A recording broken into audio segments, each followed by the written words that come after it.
So I apologize for not live streaming on YouTube yesterday, so that's why I'm doing this one today.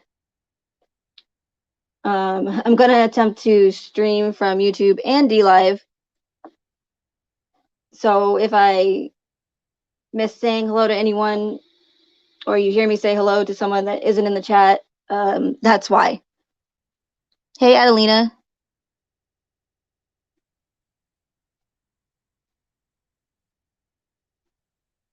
I'm going to say that, hopefully I don't say this wrong. Danielak. Try to spell it out for me. That way I get it right next time. I hate when I say names wrong. Hey, Grace. Hey, Jenny. Hey, Mark.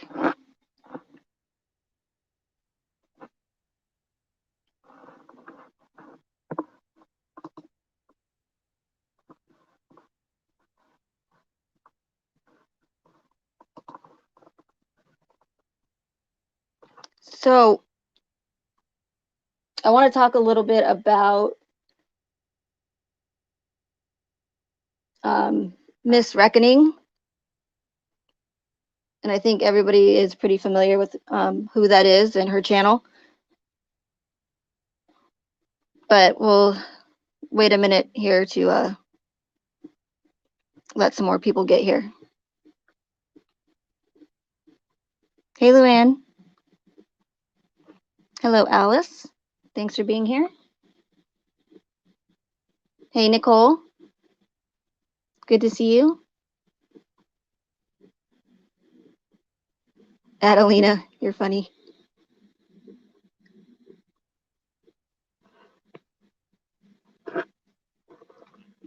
Okay, well, we'll actually just go ahead and get started. So I want to talk a little bit about Miss Reckoning and the members only live stream that she did last night.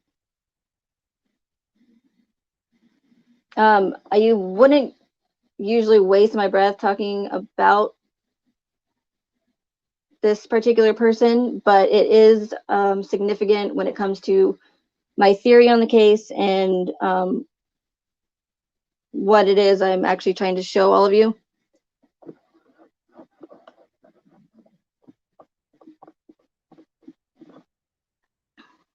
Hey, Forrest. Hey, Casey. Hello, 111.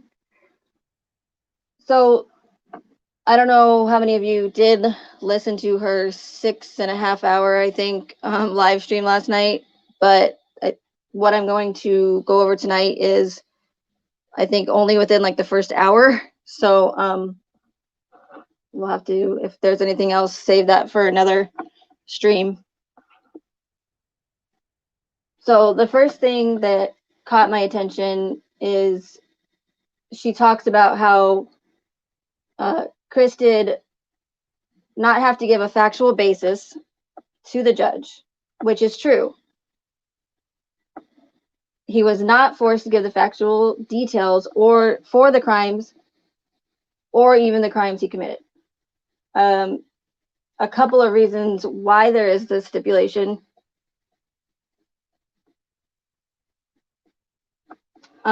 Through what I found with my research is to prevent prosecutorial misconduct and false confessions, you know, so that innocent people are not being sent to prison.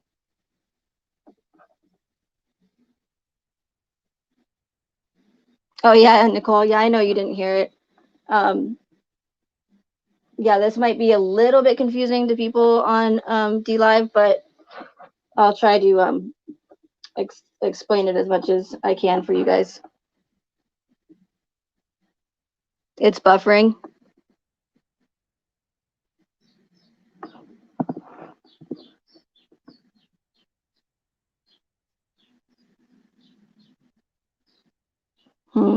Okay, well, let me know if it keeps buffering. Let me see.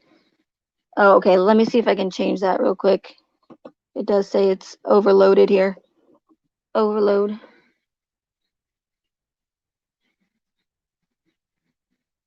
Hey, Karen. Hey, Nicole T. Thanks for being here. Let's see.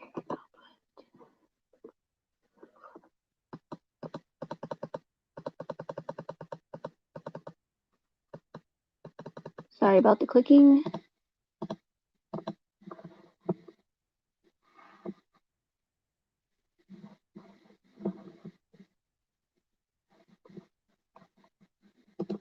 Okay, we'll see if this helps. Okay, so where was I? The stipulation. Okay, so the reason for the factual basis is so it prevents, again, prosecutorial misconduct and false, confessions that send, innocent people to prison. So the question is, how is this possible if this stipulation is clearly stated in the statutes and in the Colorado revised statutes, for that matter?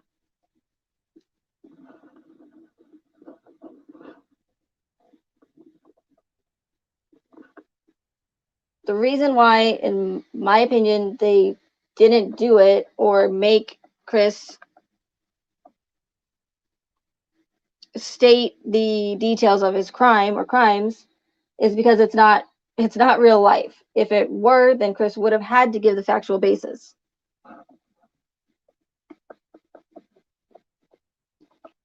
And not only that, but Judge Kopkow, who, obviously was the judge handling Chris's case, would have likely took one look at the pre-sentence report and denied the plea deal because Chris's confession and the evidence wouldn't have matched up.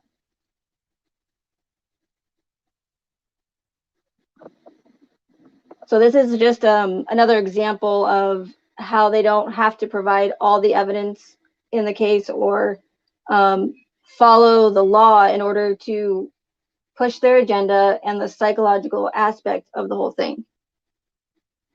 Because a lot of people are not even going to even question it. They're just going to say, oh, okay, well, Chris pled guilty and, the judge accepted the plea deal and that's that. And they'll go on their merry way and never know the difference.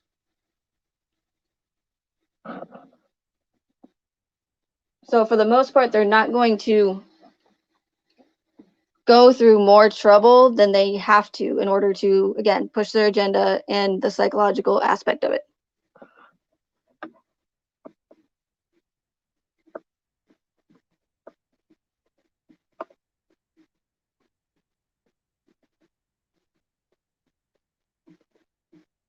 And it's actually kind of, well, it's not funny, but it's just strange that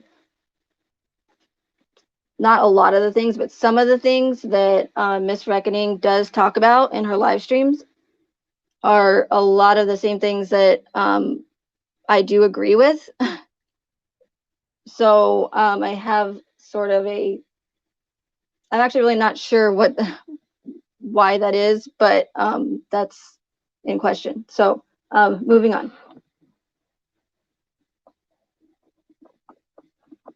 So the next thing, not the next thing, but she goes on in her live and she starts to try and justify why Chris didn't try to save the girls after Shanann had allegedly killed them.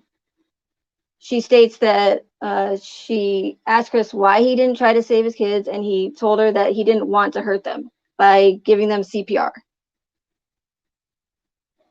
And that she says that not everyone immediately thinks to give CPR. Regardless if that were the case or true, it doesn't explain why he didn't call 911 and allegedly dumped his kids into 8-inch and even smaller than that holes, due to the small lip inside of the hatch. So this whole thing with this saying, oh, well, he didn't want to, it just doesn't make her, like, the way she thinks, it doesn't make sense to me anyways. Like, well, he told me that he didn't want to hurt the kids by giving them CPR, so that's why he didn't try to save them. When I'm almost certain that anyone with kids knows that they'll do anything in their power to try and save their kids, even if they knew, in their hearts that they were dead. They would still do everything that they could possible to try and save them. So her whole like reasoning behind it, or trying to justify him not, calling 911, and the whole thing about him putting the girls in the tanks because he didn't know what else to do, is just ridiculous.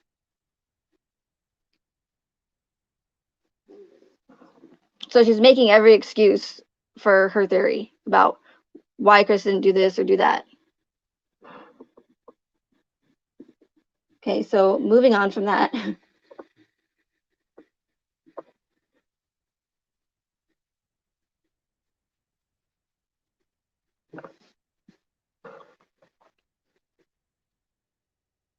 So the next thing that and for the most part, this is, like my notes that I've written down, and it's pretty much in order of the live stream. And again, it's pretty much all within the first hour. So you can, go back and listen for yourself. And a lot of what I'm saying is not like verbatim, like word for word what she's saying, but essentially that's what she's saying. So further into the live, she tells her members only, mind you, in the chat that this is kind of crazy, but that they need to push their emotions aside and to try to not to picture like Shanann's or the girls' faces, because your emotions will get in the way of seeing the facts. And I 100% agree with, and you all know that I am continuously telling you guys, or, asking you guys to try to do the exact same thing, push your emotions to the side, and not let them get to you, because they will deter you from the facts, or it'll make it difficult anyways. So it's just kind of, when I'm listening to her, it's like she's saying a lot of the same things that I'm telling you guys. And now I'm not saying that she's listening to me and repeating everything I'm saying. I'm not saying that at all, but it's just kind of crazy as I'm listening to it.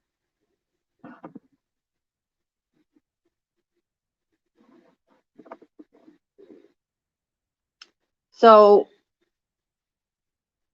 yeah, so I like 100% agree with her as far as that goes, as far as pushing your emotions to the side.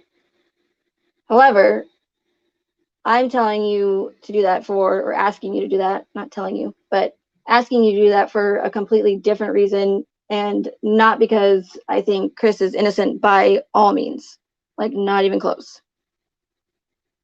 She's telling her, viewers to push their emotions aside so that they can see the facts of whatever her theory is, or whatever she's trying to prove, whether it be that Shanann killed the girls, or whether he's not some monster that everybody's making him out to be, or some narcissistic piece of shit.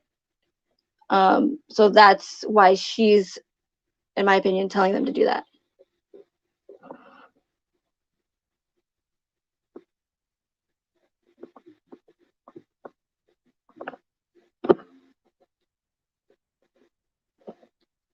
Hi, I've learned a lot. Hey, Bubba. Hey, Mickey. Hey, Angelina. Okay, so further into the live, she goes on to say that, because apparently it's everyone, we all in the true crime community, I guess she's referring to, need to go by the autopsies, and, the autopsies don't match the evidence. So she said many times that law enforcement, CBI, FBI, and, the district attorney, Michael Rourke, are, corrupt, and is essentially accusing them of, pretty much corruption, right? and saying that, they forced Chris into a false confession, yada, yada, yada.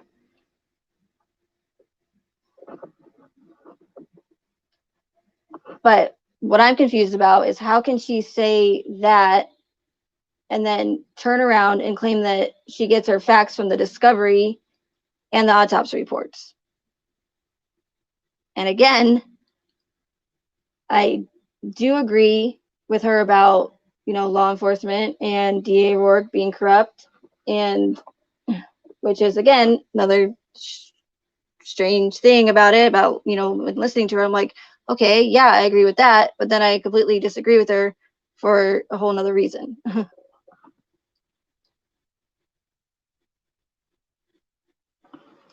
So again, how can she say that she gets all of her facts based on the discovery and based off the autopsies when she's accusing law enforcement and the DA of a cover-up?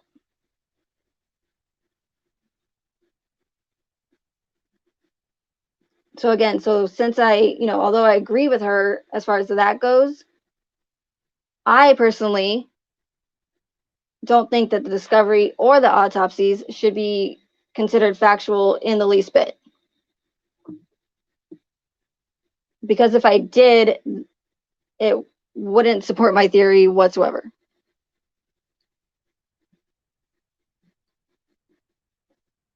And at this point, I would honestly, personally, not take anything factual unless you can prove it, which of course we can't vet everything. But so again, these are just some little things that I picked up here and there listening to her stream. So the next thing she goes on to talk about is, hey, Nikki.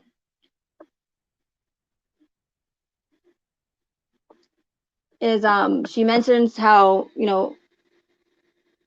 everyone that knew Chris said that he would never hurt a fly, and that she says all flies are annoying, so that should tell you something. So the fact that he doesn't ever hurt a fly means that he's a good person, or whatever she's implying.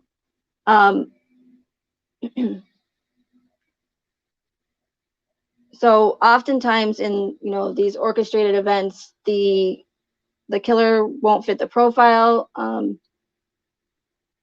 It's possible that they do this because they want everyone to think that if the average Joe who showed, no signs of violent tendencies or had any specific ideologies, can shoot, multiple people in a concert crowd, or wake up one day, out of the blue and just annihilate his entire family, then what's stopping your significant other or family member from going out and,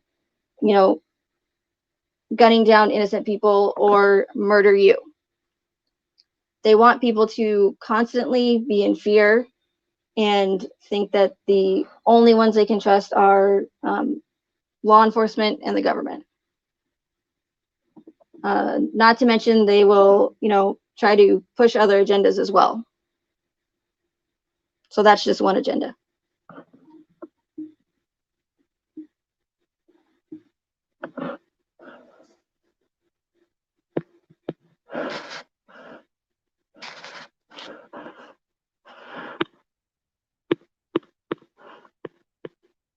Let me just see what you guys are saying in the chat here. ZZ members only means that you have to, well, a channel creator can do a member like thing where you pay a certain, pay a couple dollars a month or whatever. There's different tiers, I guess, but a couple dollars a month to essentially get different perks from the channel. And I guess a channel creator can choose whatever ones they want. But you can set when you have a live stream, you can set the chat so that only members can comment. But other people can, so everyone can view it, but only members can comment. Does that make sense? Hopefully I explained that right.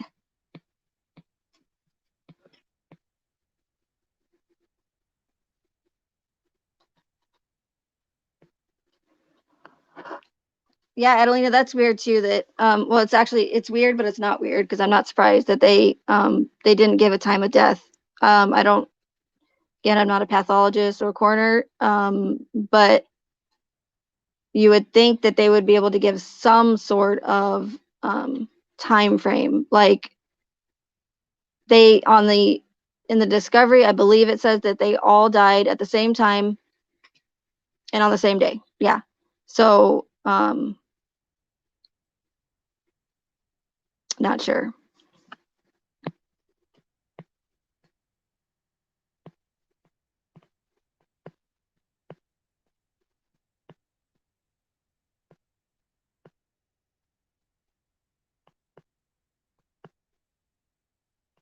I've learned a lot. It says she was saying that Chris said in the discovery he killed the girls twice. That's not true. That was in Keto's book.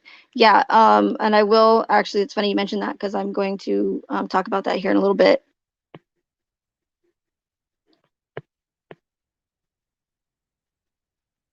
And Bubba says when she's talking to the source himself, I'm assuming that you're referring to as far as why doesn't she have these specific answers if she's talking to, the source himself, which is a great point. There's a lot of I'm not sure's and I believe and I don't know or I'll ask him. So that's rather telling in itself.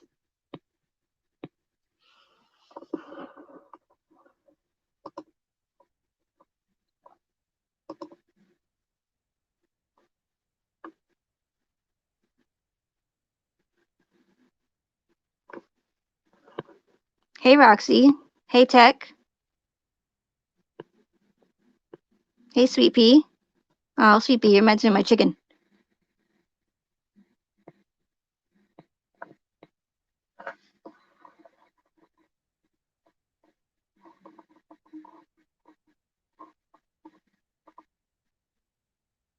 So, okay, apparently my DLive stream didn't work out very well. So, that's okay.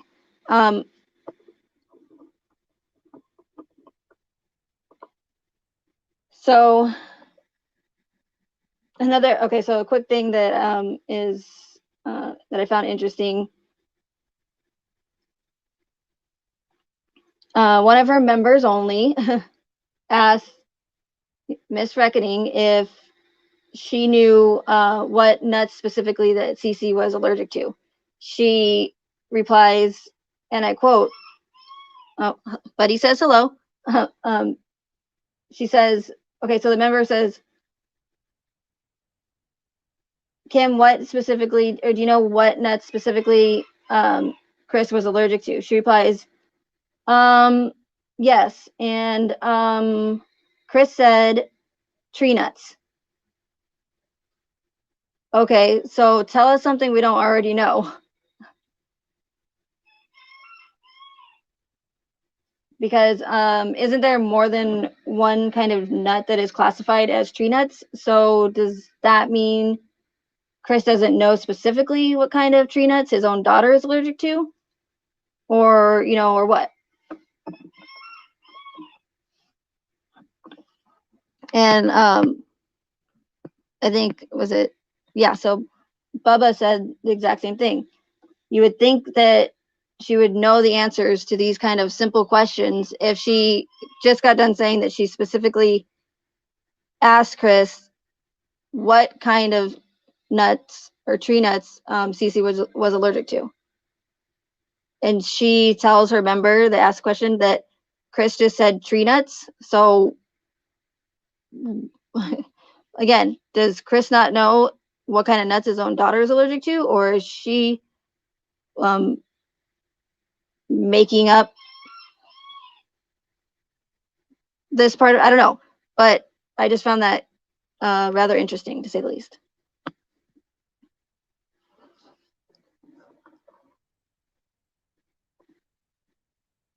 Yeah, because it does seem like I've learned a lot. It does seem as though, or she claims that she talks to him all the time, every single day.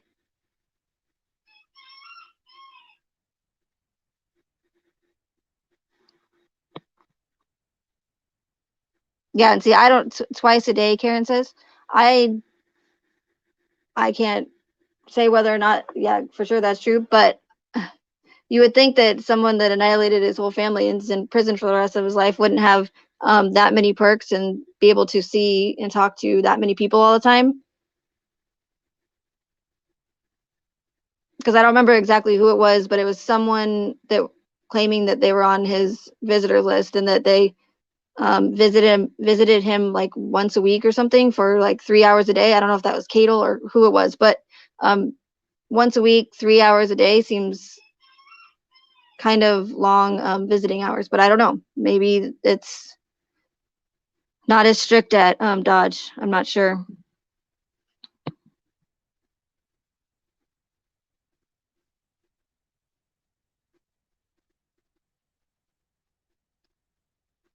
Through the lens. Hi there. Thanks for being here.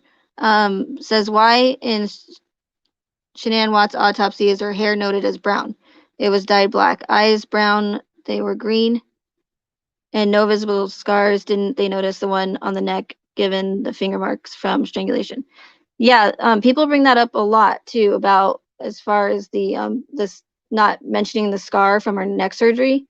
Um, I know that it does say in the autopsy that law enforcement informed the coroner, was it Burson, that there was neck hardware, they called it, I believe. But I don't think that he ever mentions the actual scar on her neck, only the hardware. So yeah, that's strange. And I'm kind of surprised that they notified him beforehand, because wouldn't that be what's the word I'm looking for? I'm not gonna be able to think of the word, but persuasive, not persuasive. I don't know, but you would think that they would only tell them the basic or just the narrative, or of the crime, and then let him do his job and not tell them or tell the coroner or pathologist that certain things about the person that he's supposed to find on his own, if that makes sense.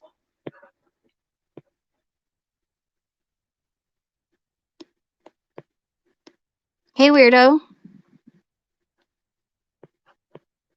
Hey, Cashmere.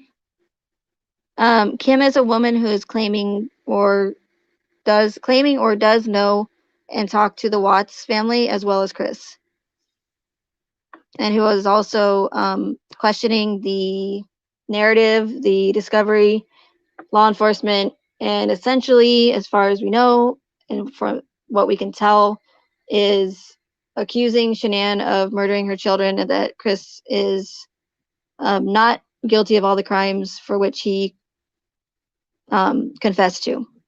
Hey, Shan. Thanks for being here.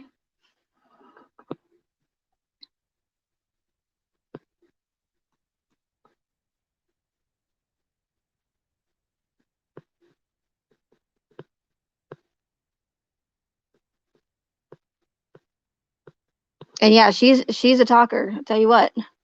I'll tell you what.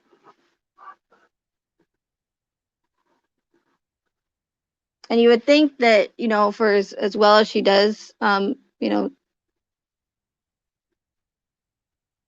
get around questions and that she doesn't want to answer or whatever, just like that simple, um, the nut question would seem fairly easy for someone who can, talk circles around people to say, oh, she's allergic to peanuts. I don't know. Maybe she doesn't want to give disinformation.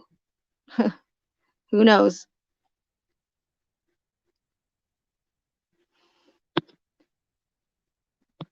Hey, Sour.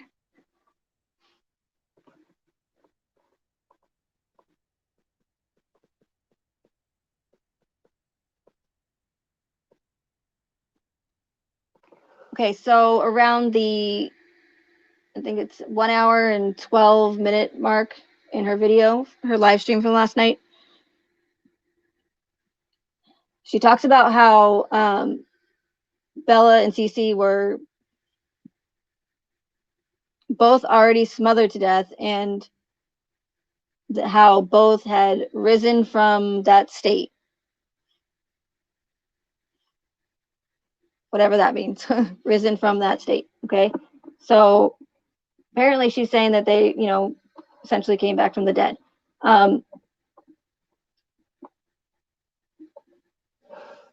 So she says, okay, yeah. So she says Bella and Cece were both already smothered to death and both had risen from that state. And that Bella asking if mommy is okay does not add up with how Chris speaks.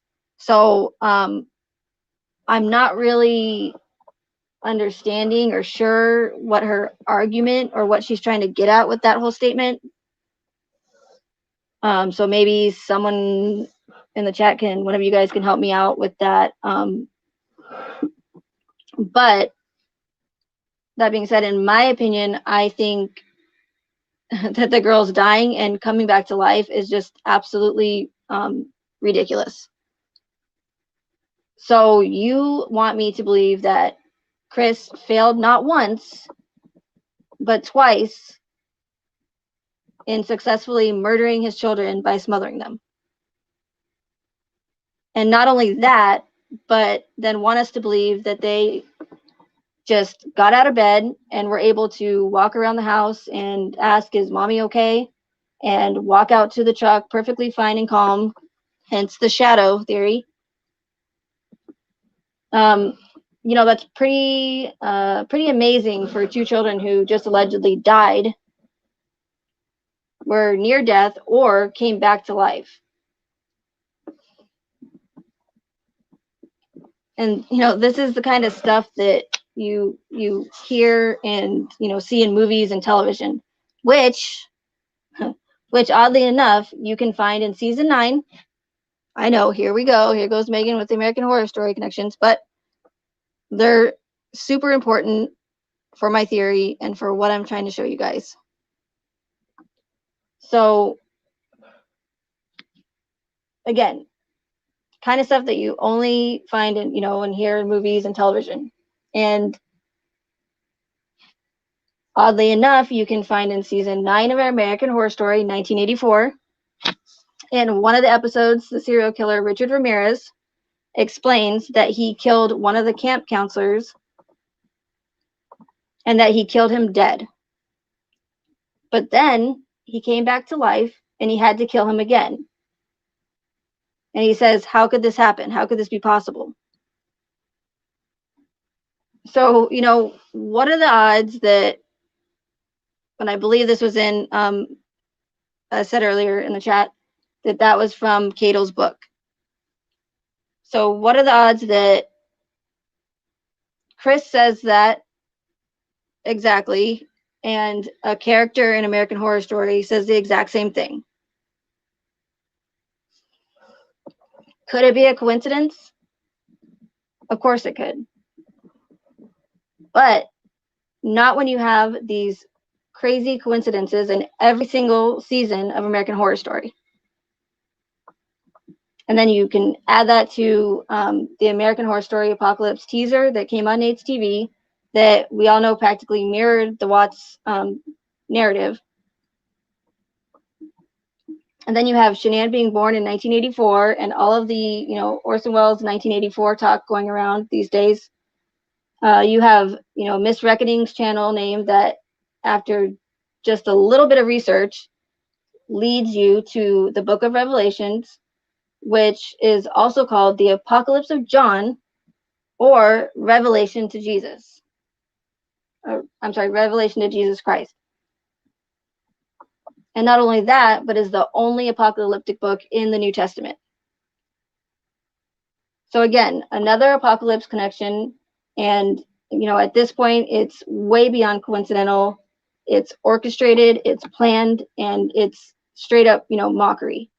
Because that's what they're doing. They,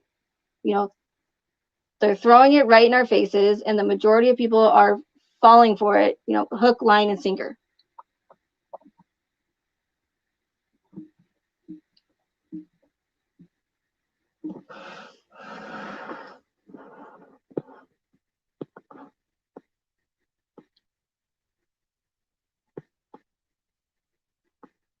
Jenny May inclinations again used in the wrong context. I didn't see that. That's crazy. I think that makes like 6 now. Hey, Cooter. Cooter. Sorry, that's funny. Hey, Charmaine Lily. Hi, Simone. Hey, Tammy. Purple. Paula. Hello. Thanks for being here. Oh, and Jennifer.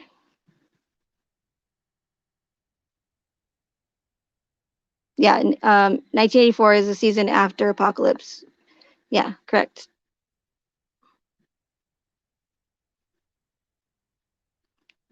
Through the Lens says Cato is another who has contradicted herself in her interviews. Um, yeah, I would personally take anything that woman says with a grain of salt, like a really big grain of salt. And that's the thing is, oh, the majority of people will listen to that woman speak and they will just 100% believe everything she says. It just boggles my mind.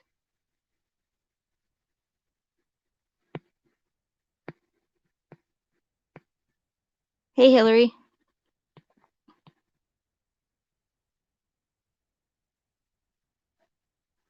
Hey, Rosebud.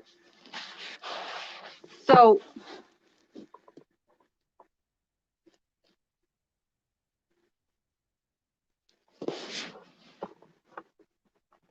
I'm not going to sit here and try to tell anyone who they should and shouldn't believe, or tell people that they shouldn't watch this channel or that channel. But, whether they take my advice or not, I'm going to, keep telling them to stop believing everything they hear and see, and to think with their minds that I know they have.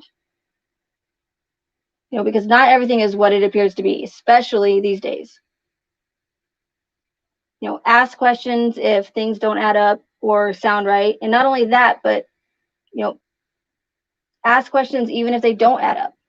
Make sure that the person or channel or mainstream media, politician that you are getting this information from, whoever it's from, make sure that they're willing to answer questions. And if they hesitate to answer questions, or they don't want to answer them at all, then, that's a huge red flag, in my opinion. Or if you're timed out or blocked for respectfully asking, a perfectly relevant question, then again, big red flag. And of course, it's going to be impossible to vet everything. But if you have a channel creator claiming something that they're saying is factual, then that means that they should have vetted the information for themselves. And if they can't provide that information, then there's a pretty good chance it means they're probably, just as fake as Bigfoot poop. Bigfoot poop. Whatever. First thing that came to my head.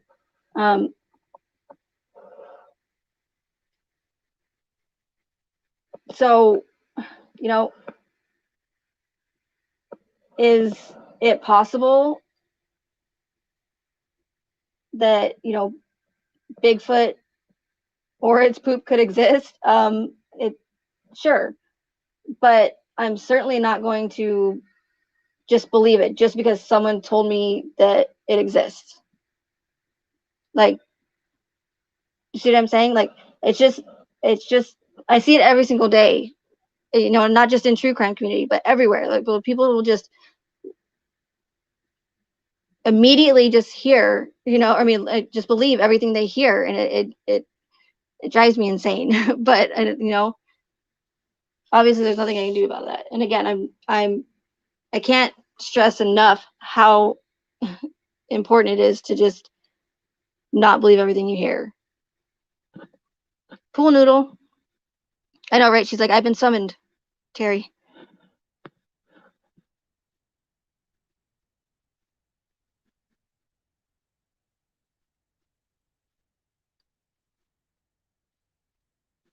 Angelina, you're funny.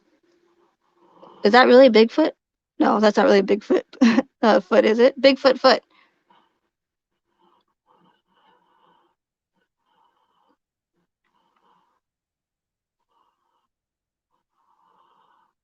You know, and all these other channels that is coming out with like this big breaking news on the case, like it's not big, it's not breaking, it's all hearsay, it's all theories, and it's crazy that even though it's theories, and even if just because the channel creator says, in my opinion, or this is my theory, that doesn't mean that you have to believe their theory too, because they're saying it's okay because it's just a theory. No, go and look at the video footage yourself. It's out there. It's available. Preferably one that's not been zoomed in 100 times to where you can't see everything so distorted and everything's like pixelated. If you stare at something long enough, you're probably going to start to see, Bigfoot and Bigfoot poop. But, or, you might start to see something there just because you want to see what's there that badly, whatever. But again, just because someone says it's a theory doesn't mean you have to believe their theory.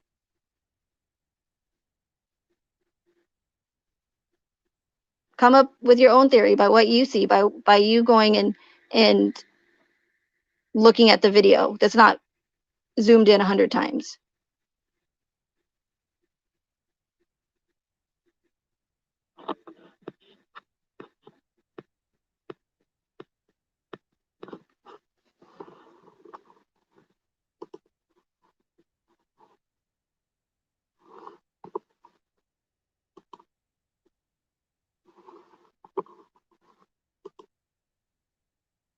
Wait, am I streaming again on DLive? That's weird. Okay. It's very weird. Everything's weird. So, Voices Behind the Wall, Cher put out a video today that was really good. You should go check it out. If someone wants to drop Cher's link in the chat for me, one of my mods, that'd be great. Thank you. She's doing a great job covering the case. And I left a comment that I want to read to you guys as soon as I find it.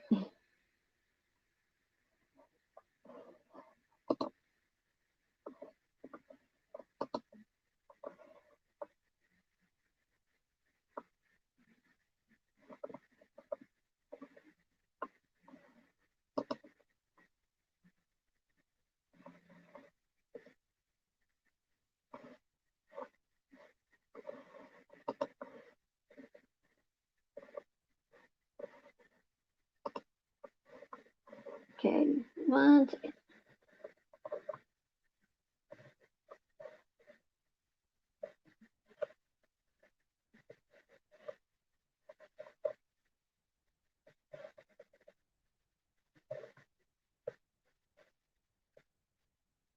And I'm just going to read it because I'm a much better writer than I am a speaker. And I know I don't give myself enough credit, but clearly, you guys know I'm not well spoken. I don't know.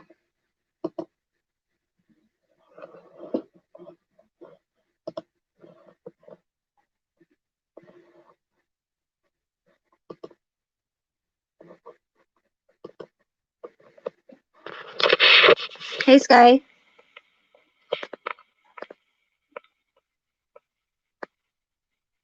Hey, Anastasia.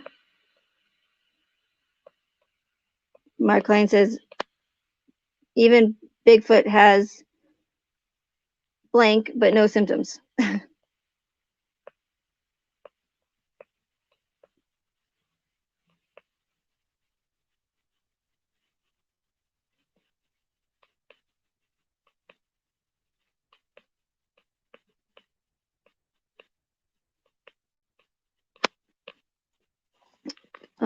Wait, whose comment was that?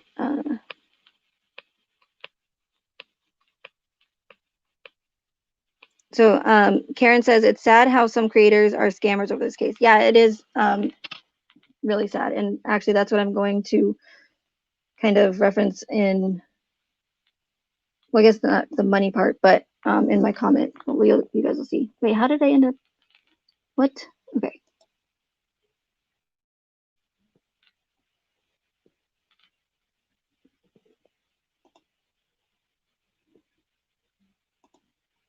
Okay, so on Cher's video, Voices Behind the Wall, I said, hey, weirdo, did you notice that a couple of the channels that blew up right away after this case came out just so happened to get all of the so-called breaking news or seem to get records or files that no one else is able to, such as photos never released with the original discovery and audio prison phone calls? Did you notice that these same channels, as well as Miss Reckoning's channel, are all controversial and cause chaos in the true crime community? And even though the channels get flagged on a continuous basis, they are still going strong and their sub count keeps rising. These are the kind of things that people need to take into consideration. I said, and I agree that it's hilarious and flat out ridiculous that they want us to believe that,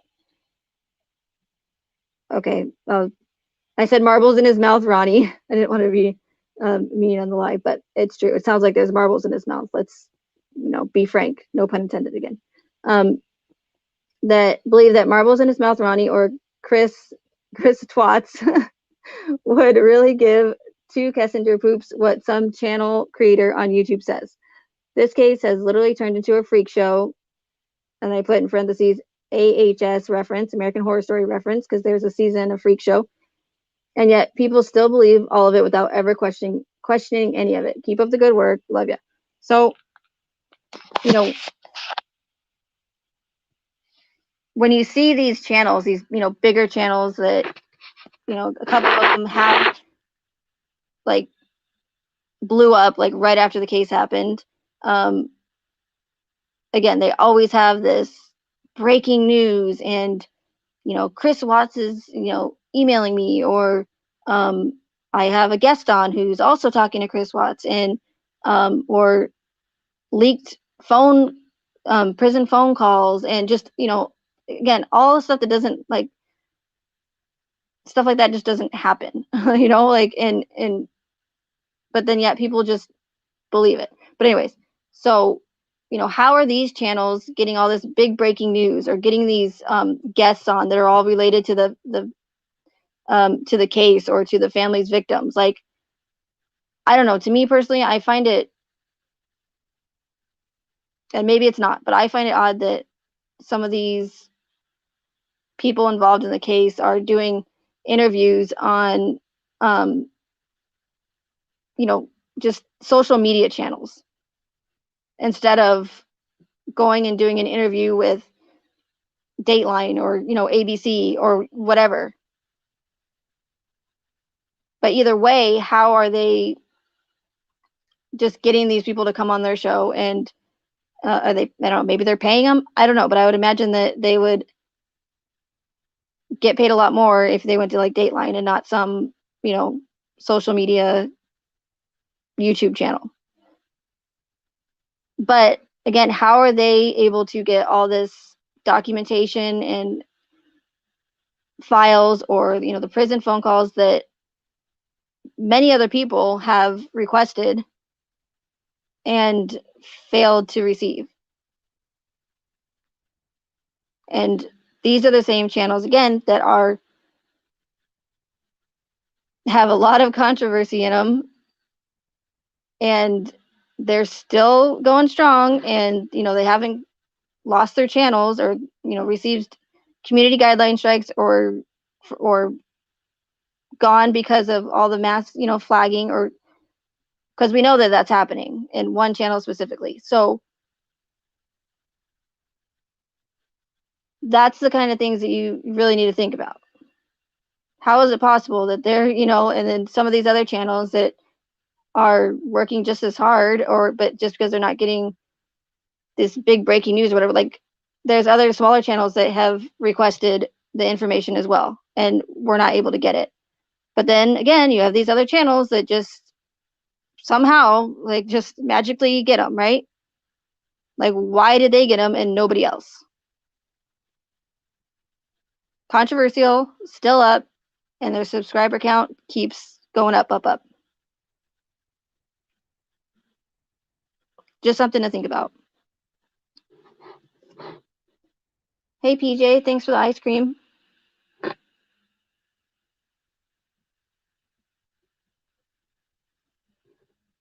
Oh, thanks, Saturday. Thank you for the ice cream, too, as well. Also.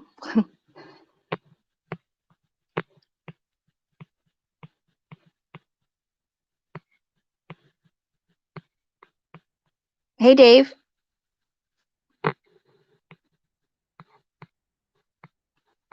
So that's all I like really have for today's live stream. But if there's any questions or something before I go, I will try to answer them.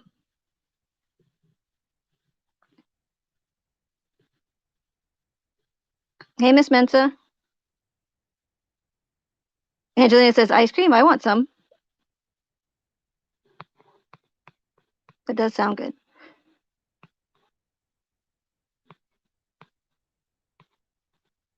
And what's the whole the voicemail that just came out about, what was it again? About,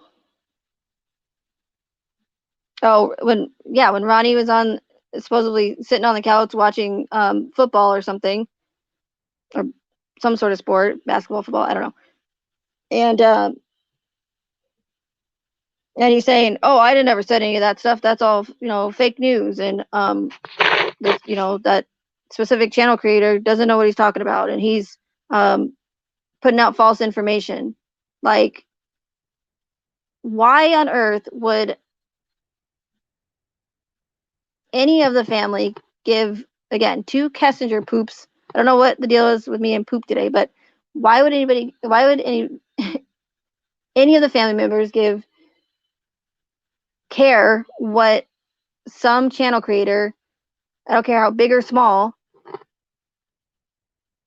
why would they care what they say about them or talk about?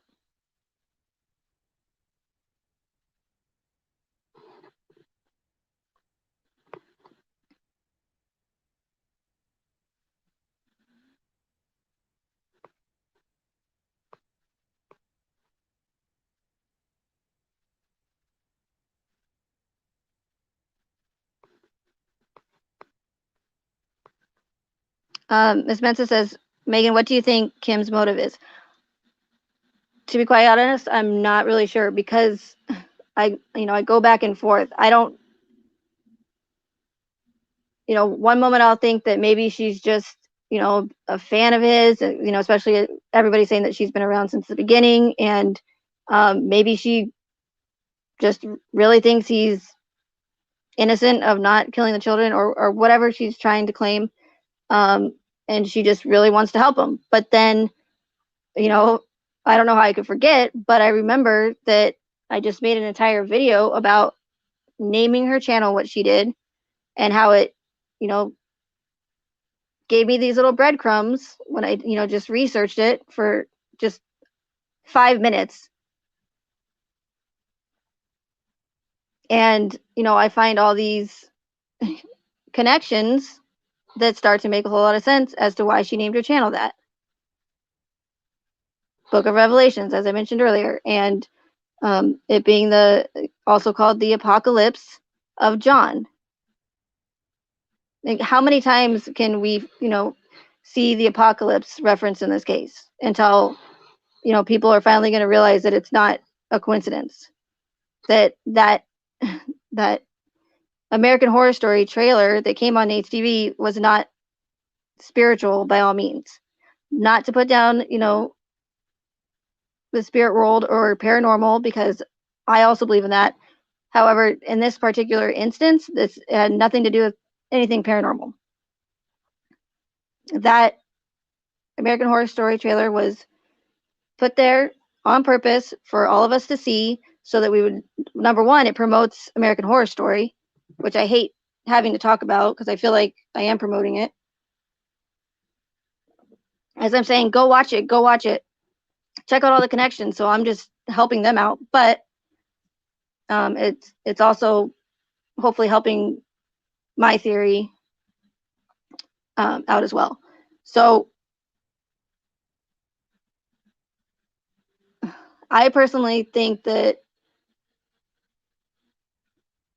with what I found with her channel and just the timing of her channel coming out, I think she's specifically a plant and she's pushing an agenda. Again, like Jenny May said, she's causing division. She's getting everyone pissed off.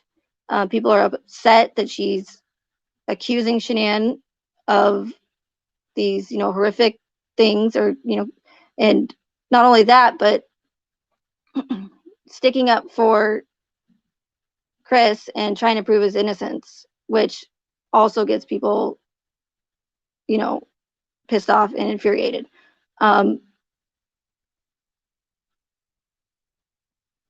So there's could be multiple reasons. I'm really not sure.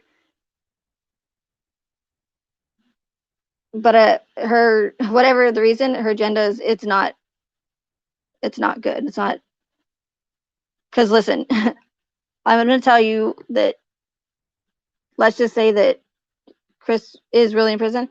He's not getting out. He's not going to get a trial. Because with the trial, you would have to show evidence, provide evidence to a jury. But the problem with that is there isn't any.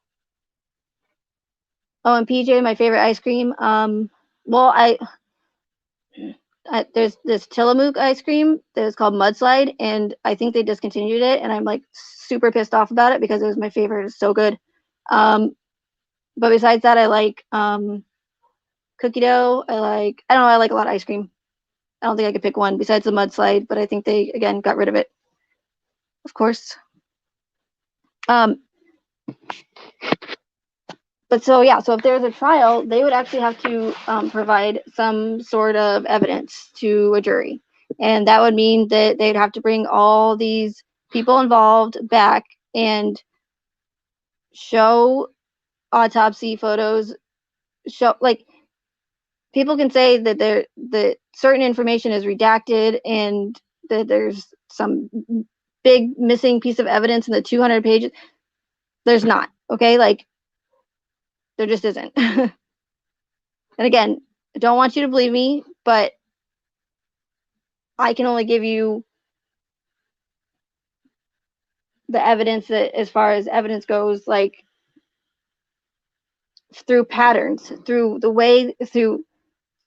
how they consistently do the same things in all of these events over and over again. And again, some of them are going to be catered to that specific event, but in general, they use the same, I don't know what word besides to say characteristics, the same protocol, same whatever.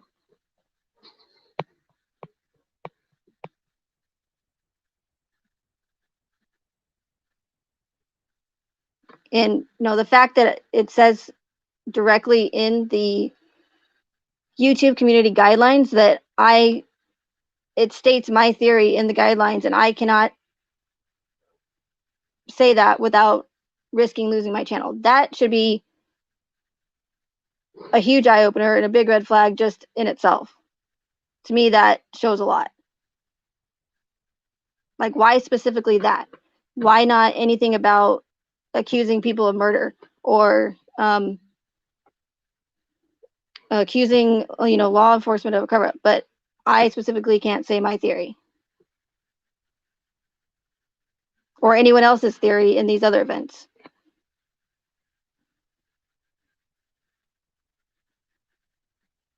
Or please explain, if someone can please explain all of the connections that I've showed you guys. What other explanation for all of these breadcrumbs and connections in the case? If there's some sort of other explanation that you guys can give me, then please do. But again, once they keep happening over and over and over. Like, okay, one, coincidence. Two, okay, maybe. Three, um, starting to get less likely. And then it keeps going one after another. I mean, we're talking, what is it, 9 seasons? 9 seasons of P&P connections in American Horror Story that showed up on Nate's TV. Like, I don't know how, like, I don't know how much more I can show people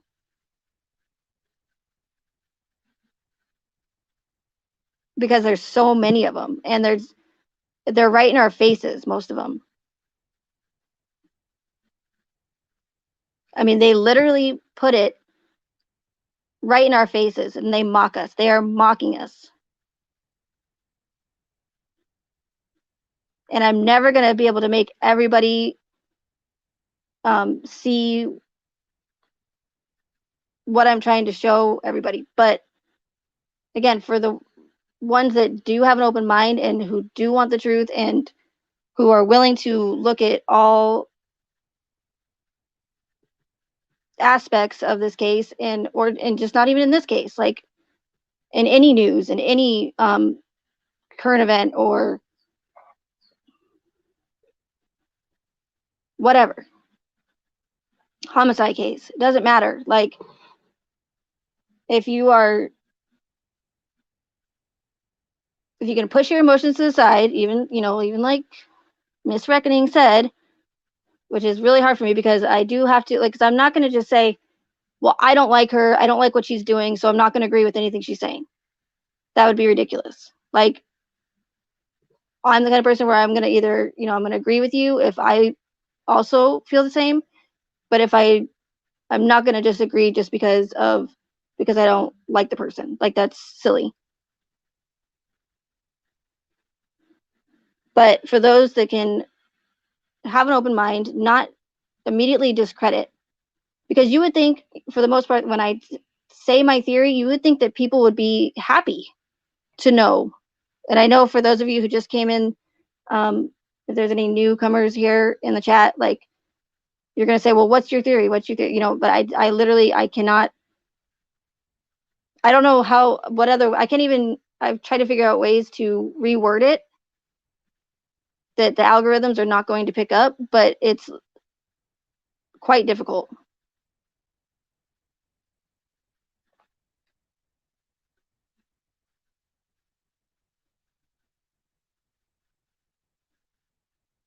But if remember what I'm saying, remember the characteristics, and I mentioned in a couple lives ago that because I love trivia, like, I'm always playing like games and trivia for other channels that do it. I'm like, yay, trivia. But I plan on doing, like a Chris Watts trivia, but it's going to be based around not the official narrative or the discovery. It's going to be based on questions based on, my theory and stuff I've talked about over and over again to make sure that you guys are listening fully. So, because again, if you remember these characteristics and these patterns, see, Buddy knows. um, if you remember these patterns and characteristics, you will be able to, for the most part, they're easy to spot. And so let's say, in a future homicide case, or, again, it doesn't have to just be a homicide case. It can be whatever. It could be, a big news story. If you remember them and let's say that one in the future comes up and you see that it gained widespread media attention, which is one of the first characteristics. So, okay, so you see that the event, sorry, Buddy throws me off track.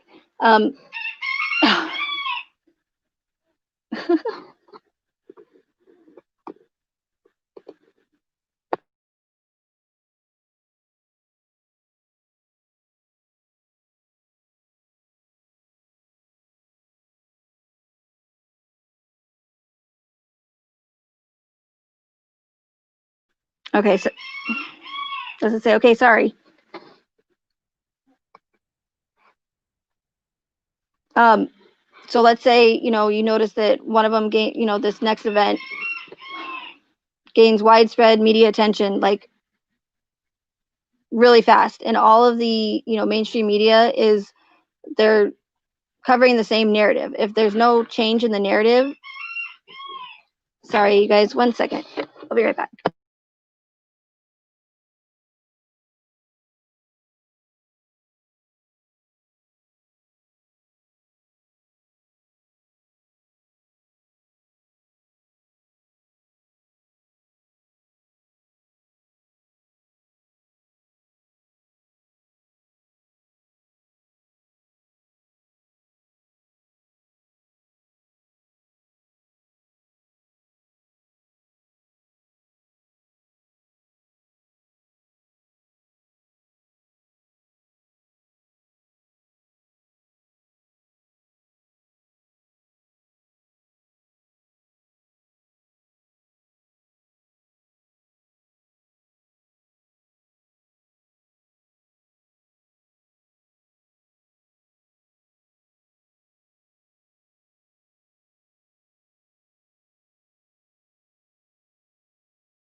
Okay, sorry guys. I put a muzzle on him. I'm just kidding. I wouldn't do that.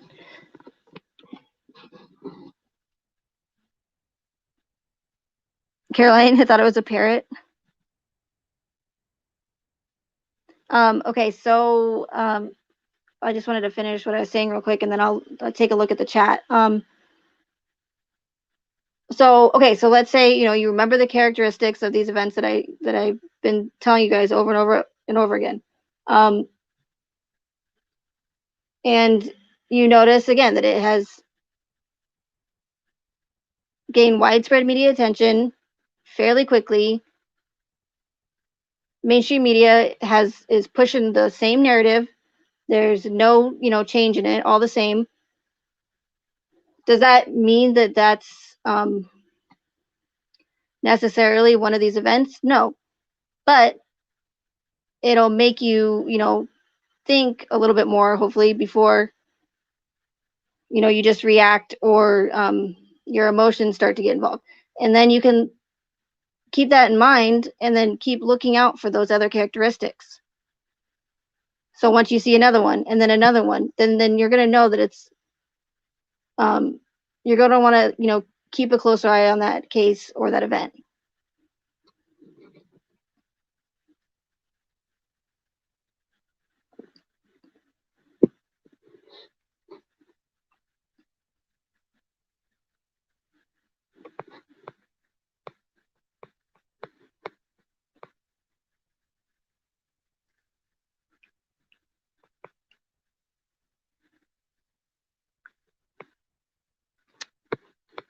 I'm just looking at the chat here.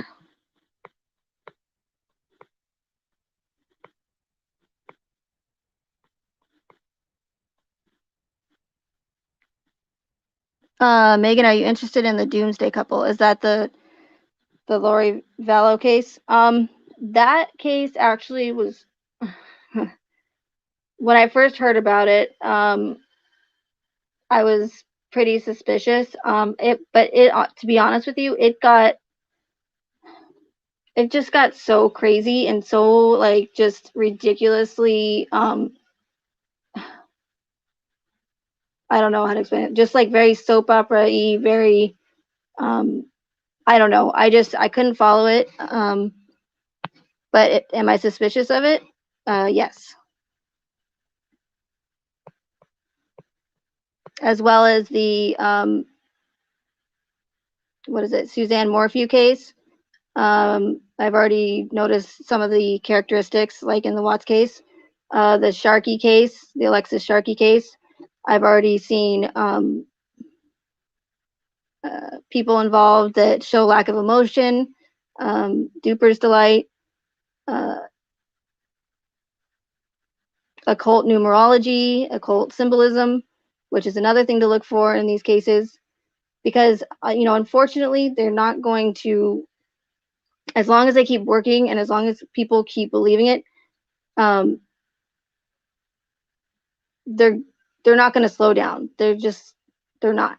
But at least, see, at least if they're more people are aware of the deception and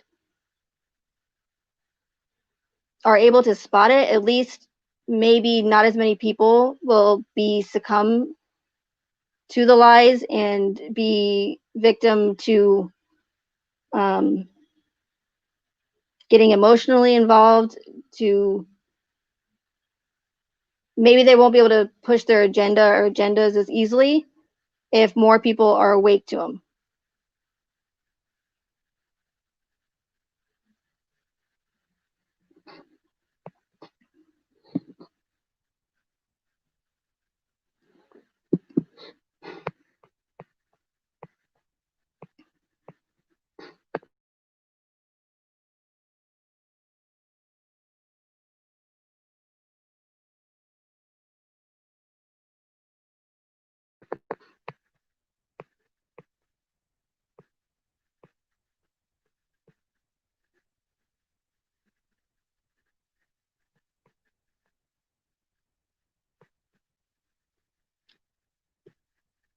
And yeah, Charmaine Lily, I agree. I've never tried to fit toddlers down an 8-inch hole, but and it's one of those things where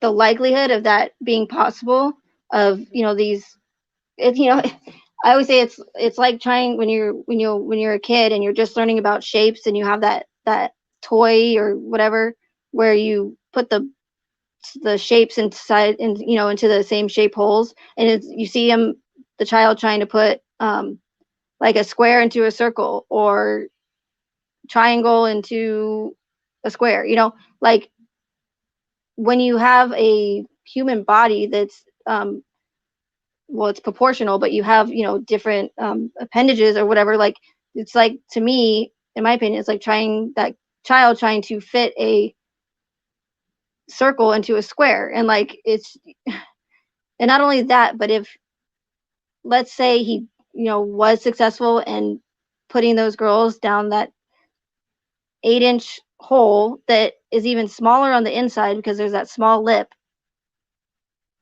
I would think personally, and again, I'm not an expert at putting people in holes or a medical doctor or whatever, but I would think that they were going to have a lot more injuries to their bodies besides one scrape on the side.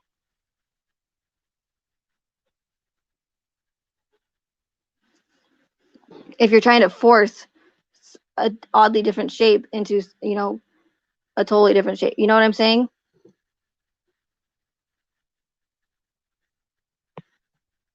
Mark Klein, Megan, no disrespect, but would you bet? Oh, okay, I can't read that though. Sorry. But oh,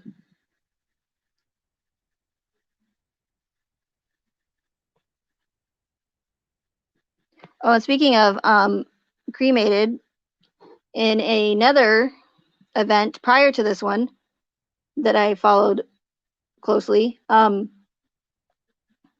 the killer, I don't want to say what he actually was. The killer, his body was cremated while the investigation was still going on. So even if, someone filed a FOIA request or whatever legal way to do it, wanted to have his body, exhumed or um, had another autopsy done or whatever, like, now it's impossible because conveniently he was cremated. It's stuff like that where it's like, how convenient, or how convenient that the girls' caskets were sealed, making it impossible to show, you know.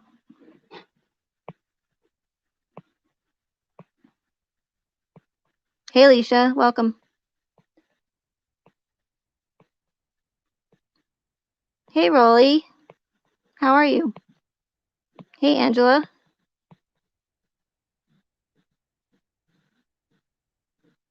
That's weird, Miss Mensa. Really? They're like guarding it, the gravesite?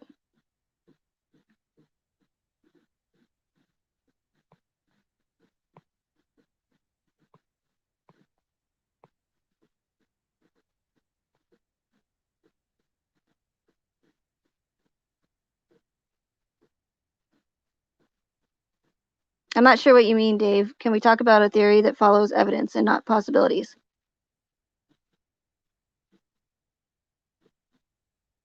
That's the problem, though, is because based on my theory, all of the quote unquote or the evidence that I would say quote unquote evidence or lack thereof that we did receive in this case, my theory says that all of it is false. That none of the evidence is true. Because, okay, day after day after day, I hear everyone say, why does this case not make sense? Why does nothing add up? Why are there so many holes? Why is there so many discrepancies? Uh, just in general, why is the family acting so weird and their bizarre behavior? That's because it's all boils down to and I can't say the word, but it comes down to the psychological aspect of it. They act as though they're being transparent by putting out all this, body cam footage and, Shanann's Facebook, all, making that all public, pointless body cam footage, mind you, footage of Chris being booked into the county jail, being transported, footage of Ronnie being transported to the hotel, like a deer being picked up, all of the discovery, because it it draws people in and it pulls at heartstrings. So like, okay, so for instance, they could just say, Fox News could come out and say, Frederick man in Colorado murdered his pregnant wife and 2 children, stuck them in oil tank batteries for leased by the company that he worked for, Anadarko. Like, okay, is it gonna maybe pull at a few heartstrings if you read that or on the internet or if you hear it on the news? Yeah, but if you put out all of this information and when you watch Shanann's Facebook videos of the girls, the sweet, innocent girls' faces playing, and then you picture him putting them in oil batteries, that's what's going to pull at heartstrings. That's what's going to get people upset, and that's what's going to distract. It's going to, because again, they're always pushing an agenda, and not just an agenda, but multiple agendas. They're not going to go through the trouble of doing all of this for just to potentially gain one thing. Now, for the most part, money is the most common agenda, I guess. But again, they're all going to be different and catered based on that specific event. But usually, if something doesn't add up, follow the money. So, millions of people have, even though a lot of people haven't heard about this case, there's still quite a bit, especially with the Netflix documentary coming out. All over the world, people have watched Shanann's videos. And not only that, but multiple times. And, I hear people saying, I feel like I know Shanann and the girls. I feel like I'm their family. I feel like, I'm her sister or whatever. And they can relate to Shanann's trials and tribulations in her life with their own. And it does feel as though, she opened up her entire life and home. So it does feel like for some people that they essentially know her, and that's how they with the psychological aspect of it, they pull you in and pull at the heartstrings and make these cases so horrific that people just react with it. They say, "Oh my God, this is terrible. How could this man do this to his family? Oh my God, this is sick." And it's just, and they don't think, they just react. And for the most part, that's when the whole Hegelian dialectic comes in that I've been recently talking about. They create a problem so that we, the public, react. We say, "Oh my God, this is horrible. Please do something. Please do something about this." So we turn to them asking for a solution, not knowing that they, the powers that be, were the ones that actually created the problem in the first place. So essentially, we end up asking for help and getting, whether it be one of our rights taken away or whatever. So we end up actually screwing ourselves over by asking for their help when they were the ones that created the problem in the first place. Whether it be, a educational building using trajectory. I can't say that. I'm just trying to reword this. Okay, if it's a educational building where someone uses target practice on learning individuals. I know that's crazy, and I know I shouldn't have to freaking reword everything, but I do. That's how bad this censorship is. So whether it be from that, and we say, when we say, "Oh my God, all these people lost their lives, this is horrific, do something about it." And that's when they bring in the agenda, and that's taking away the things used for target practice.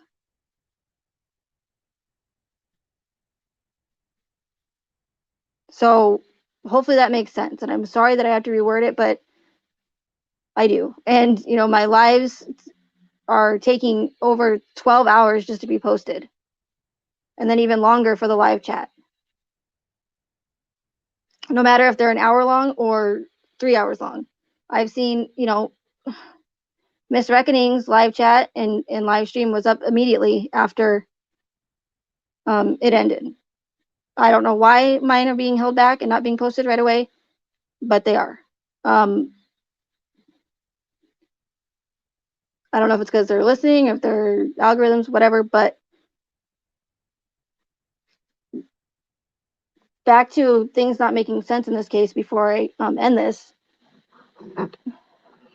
As far as I know, there's not been anybody else that has been able to give you some sort of explanation for all of these inconsistencies, unanswered questions, holes in the narrative, things that don't make sense.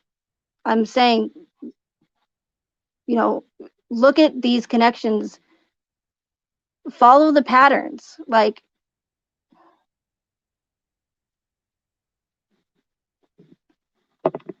again, if someone can give me another explanation for all of these breadcrumbs and connections in the case, other than my theory, then please tell me.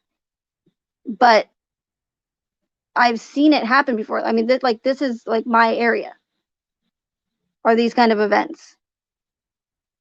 But I didn't even know that they happened in true crime until this case. And that's why I immediately didn't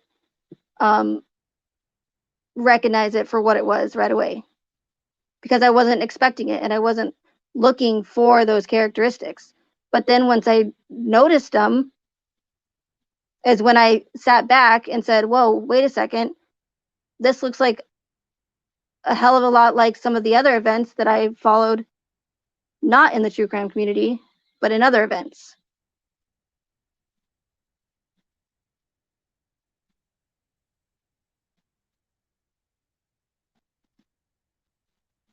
And, please, don't, again, believe me just because I'm confident in what I'm saying or whatever. But I just want people to have an open mind, not discredit my theory right off the bat, just because it's not what they want to hear, or they don't want to go there because they don't want to believe that the powers that be or are capable of actually deceiving us, which they are.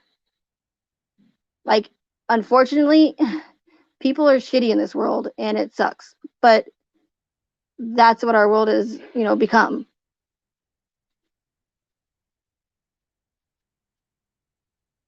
So again, all I'm asking is to just listen to what I have to say, take notes, whatever.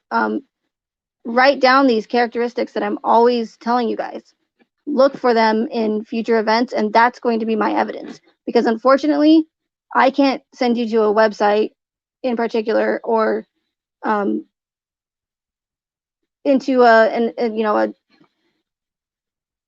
book or whatever. I mean, there's books written about it, but essentially, I can't just tell you to go search for it on the internet because most of it has been scrubbed.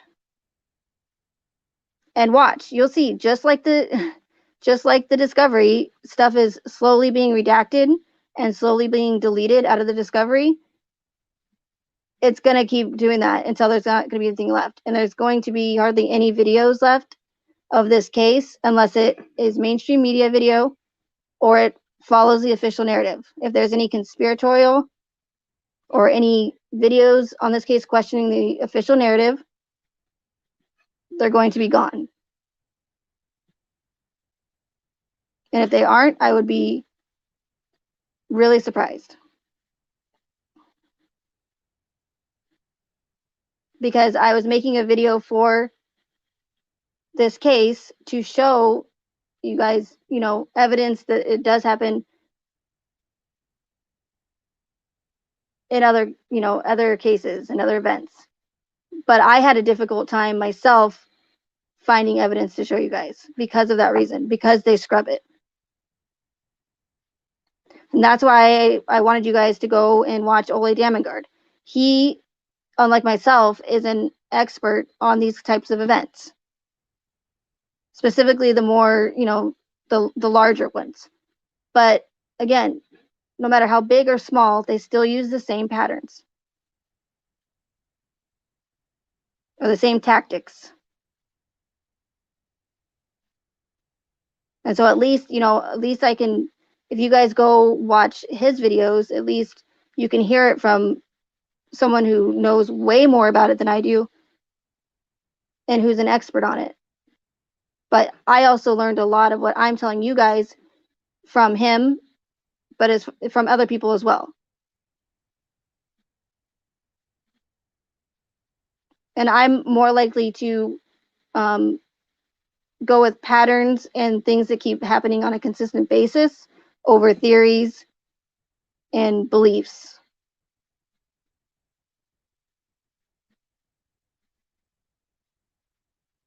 So again, write down these characteristics that I always talk about, all these red flags. And considering that they happen all the time, it's not going to be hard to start seeing them if you know what you're looking for. And if you know what you're looking for, they're going to be, for the most part, easy to spot.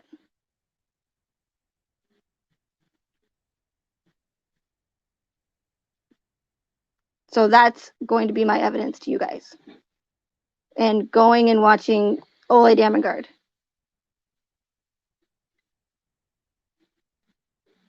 And that's just one. But when channels do speak up and they do the same thing that I'm doing, their channels get taken down because people will say, well, Megan, why aren't other people talking about it? Why aren't other people speaking up? They do. They've actually had to start their channels all over again multiple times. That's why, I went over to DLive and now DLive is being censored. So, if people don't start waking up and just keep believing everything they hear and see, they're just going to keep being victims to these events and to these agendas. And the fact that people are asking for, something to be done and not knowing that they're actually doing more harm to society by they're literally asking to have their rights taken away. And that's like crazy. But that's how genius that Hegelian dialectic is.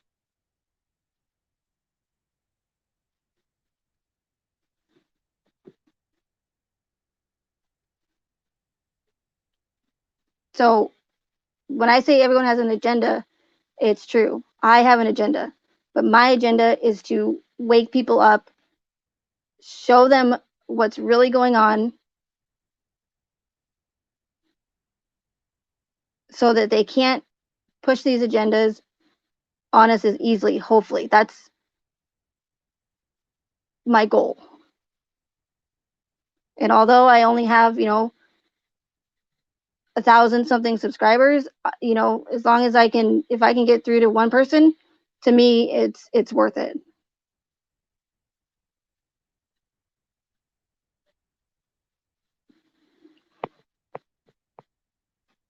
Even if it, like, again, I don't expect everybody to just believe this because I didn't believe it right away. Like, but there's certain larger events that really opened my eyes, and that's the same for a lot of other people.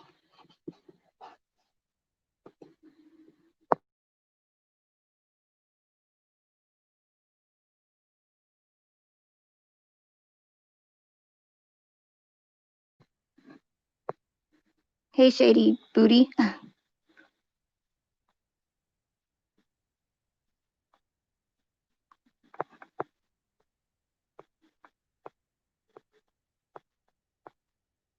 And if conspiracy theories and conspiracy theorists are so ridiculous and crazy and wackos, and then why are they trying so hard to shut us up? I don't even like saying that term because I don't think it's correctly used, but they do that on purpose. They use this conspiracy theorist like terminology so that we get singled out, and so we, immediately when they hear conspiracy theory, we get, fingers pointed at us saying, "You're crazy, you're wacko," like, how dare you say this or that, and that could never happen, and um, and that's when, for the most part, a lot of people are scared who do recognize what's going on or want to ask questions. They're scared to because of that reason, because they don't want to have fingers pointed at them and mocked and called crazy or to look down upon, whether it be their friends or family or whatever. Like, they know that. And again, for the ones that do speak out, they get that, you know, mockery and name calling and, ridiculed.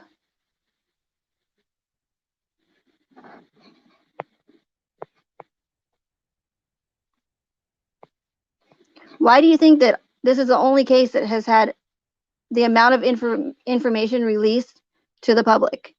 And not only that, but with all the information released, there's more unanswered questions than in another case where the information wasn't released.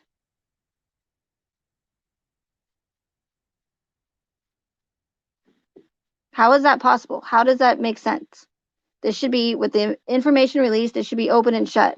There shouldn't be inconsistencies. There shouldn't be discrepancies. There shouldn't be, accusations of a cover up. Like, but that's the thing. They don't have to answer these questions. They can legally lie to us and push propaganda without any repercussions, or have to answer for any um, of the discrepancies or inconsistencies or the questions that they left us with. They don't have to do that. They only do as much needed to push their agenda. That's why there's no, that's why everything fits so perfect in this case. Like, it's like a storyline. There's no in between, there's no before, and and there's no after. Like, there's everything's so convenient, if you'll notice.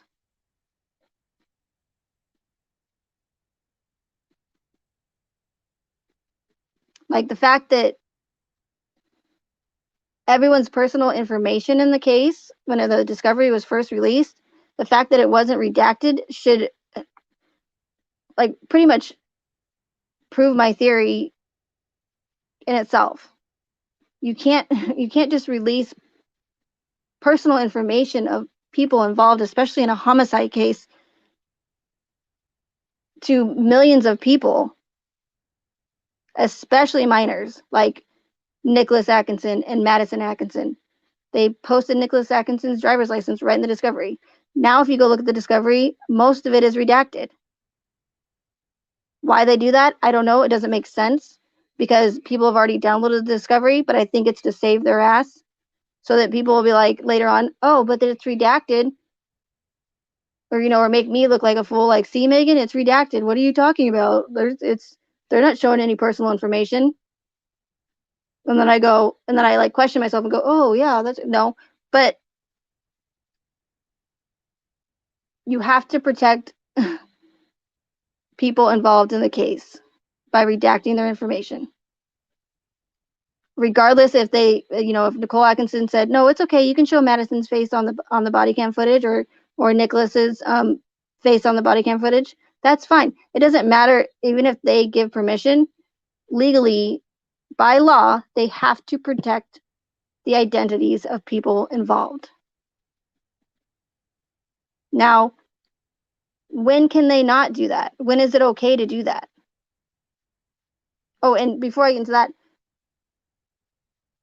you really think that all of these people in the case are going to be okay with their homes being invaded with body cam footage and knowing, that people, whether or not people have security cameras or when they go on vacation or whether or not, or, her husband's in the basement for this long or that long, or if they have a dog or a ferret, some sort of, security, not ferret, but my point is that you don't know what kind of, the wrong person is going to see that body cam footage and think, oh, this woman that lives in Frederick, on Saratoga Trail, she doesn't have a dog, she doesn't have security cameras, she just came back from vacation this day, she goes to the mailbox at this time, her husband's in the basement for this many hours. So if the wrong person sees that video, that's just asking for this person to get robbed. It just doesn't happen in real life, you guys. This doesn't, I mean, think about it. Think about all the inconsistencies in this case. If you get that anytime you get that feeling like where you're like, this doesn't add up. Why this isn't normal or this doesn't make sense. It's because I don't know how to say this. Because it's not, I just keep saying it's not real life because I can't say the other.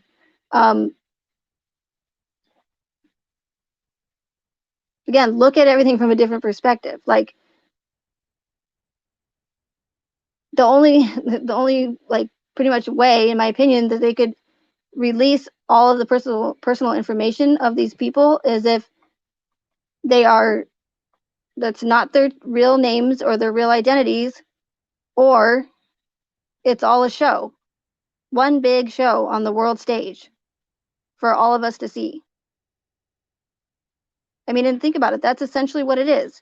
We're all sitting in front of our televisions or in front of our computer or our phone and watching these videos that everyone's putting out on YouTube, all of Shanann's videos, all the body cam footage. It's like one big reality show.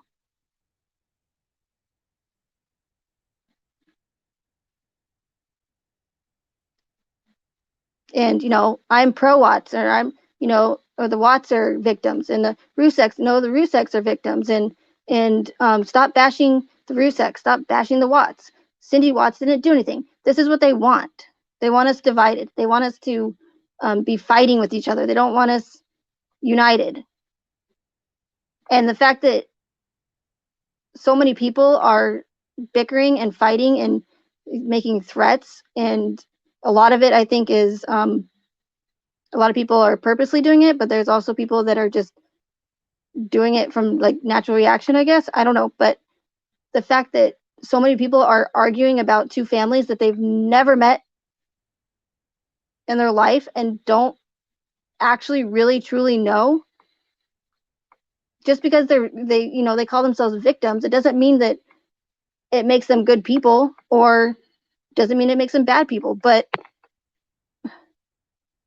you know, it just seems so petty to me, and especially going on 2 years now, and people are still fighting about whether, what happened with Nutgate, and um, whether Cindy Watts really truly cares about her grandbabies, or whether she really hated Shanann or not.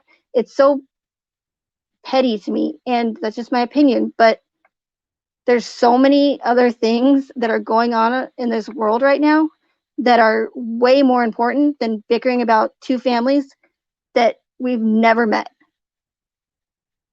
and don't know a damn thing about, except for what we've been told by social media, the family, and law enforcement.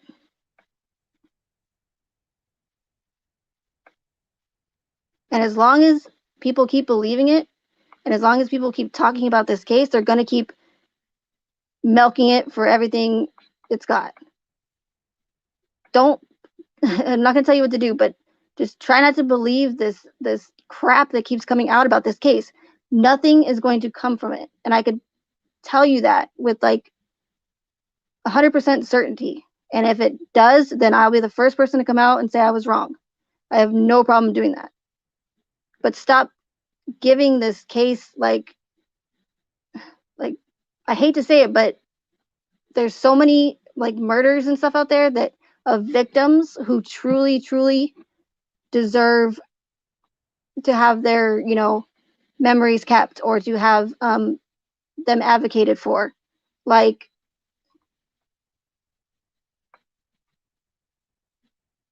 does that make sense?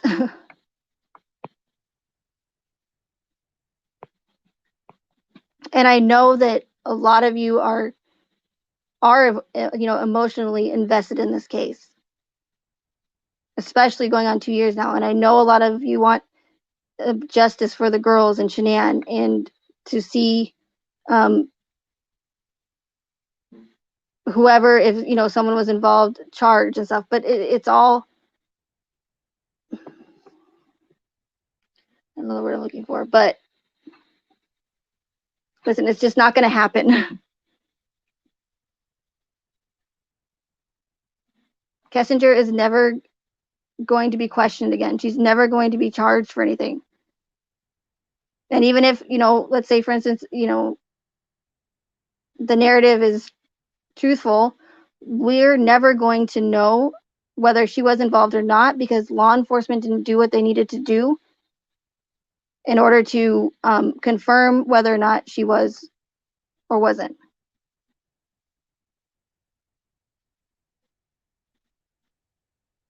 And these other channels that are saying, hey, I have breaking news, but I'm not going to tell you it unless you pay to come into my Patreon. Like, think about it, you guys. Like, if I'm not saying any channel specifically, but I'm just saying that if they're wanting to really get the truth out there and they're wanting to show you evidence, then why should you have to pay to see it? If they really truly wanted justice for these victims.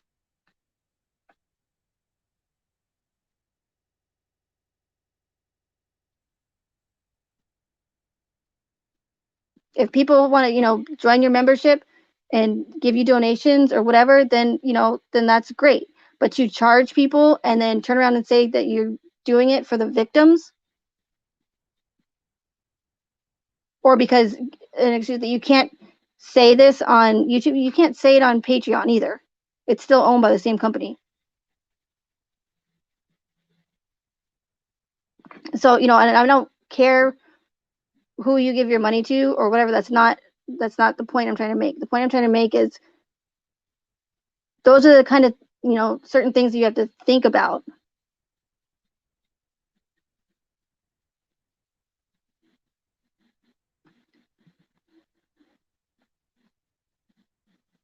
And there's nothing wrong with, flip-flopping or changing your opinion when, different evidence comes out, or you see something new. Like, that whole expression is, I think, is kind of stupid as well, because people, that's one good thing about what we have left still is, we're allowed to think freely and um, have our own opinions and change our minds. But when these other channels keep coming out with like all this breaking news and nothing really is breaking, and even if it is, it's all hearsay. It doesn't prove anything. Especially these days when so many things can be fabricated and misconstrued and maybe not misconstrued, but um, altered. And I think that's a large, one of the bigger problems with, like, again, society these days, and just that people are just, they just accept things for whatever, and they're just like, oh, okay, well, then that's, if he said it, then it must be true. Like, no, no, it's not true. Like, normally I or a couple of years ago I would say, well, you have to trust somebody. You can't just like go on for the rest of your lives not trusting anybody or believing it. But you know that was 3 years ago. Now I say, don't trust anybody. Make them earn their trust by providing actual evidence, or you know um, not making you pay to listen to what they have to say, whatever the case may be. Like, do it the opposite. Don't trust someone and then wait for them to break that trust. I say do it the other way. Start with no trust and make them earn it.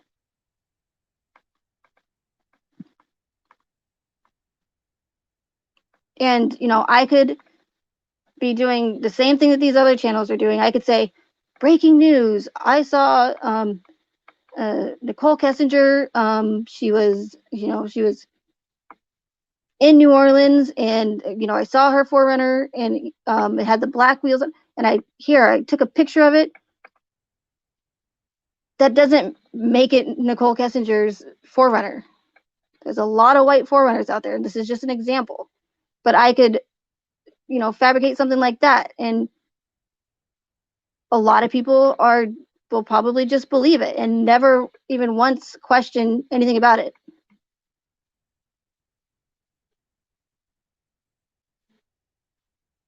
So my point is I can put out all this like supposed breaking news on the case, or say that I have new information that no one's ever heard about, so that I can get views and get clickbait or whatever. But I don't, because that's not what I'm here for. I'm not here to make money off the case. I'm not here to push it. I'm here to, I guess you could say, I'm, like I said, everyone has an agenda, whether it be good or bad.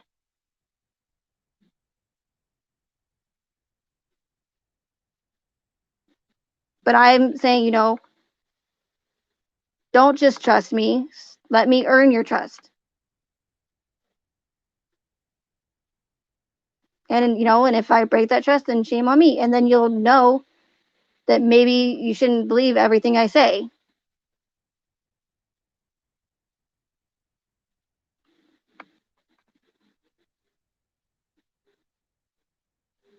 So again, I don't know. I could be sitting here going through the discovery bit by bit. And I'm not saying that the other channels that are doing it, there's anything wrong with that. That's perfectly okay. But based on my theory, I personally am not going to do that, because I know it's bullshit. Excuse my language. But I'm not going to sit here and pretend like, go through the discovery with you guys and pretend like we're actually going to, find some evidence that we haven't found already, and give you guys the false hope or something that, something is going to come about this case, because that's, again, not what I'm here for. I've had the same theory from day one, and I'm not going to change that theory, because I'm confident with what I'm telling you guys.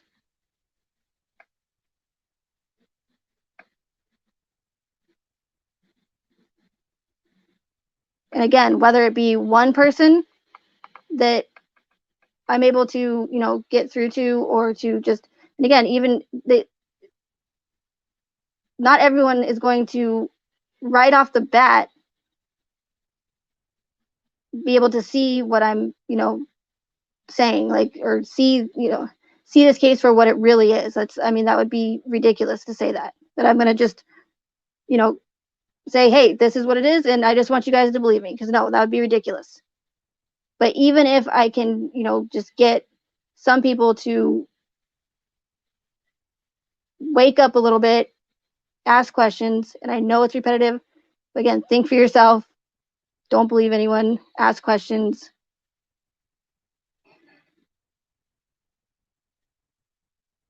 And, do your own research.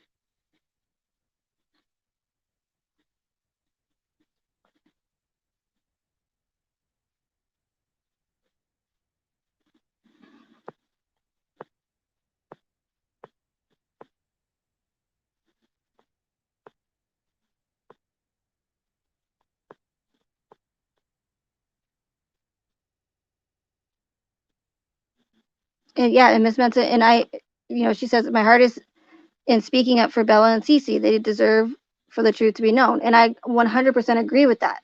But regardless if it's based on the official narrative that, that they were victims to their father, or whether it's my theory, they, regardless, Bella and Cece are 100% victims in this case, whether it's my theory or the other, or whatever theory. There's, again, they're 100% victims. They, would have played no role in this whatsoever because they're children and they're innocent. So, I 100% agree with that.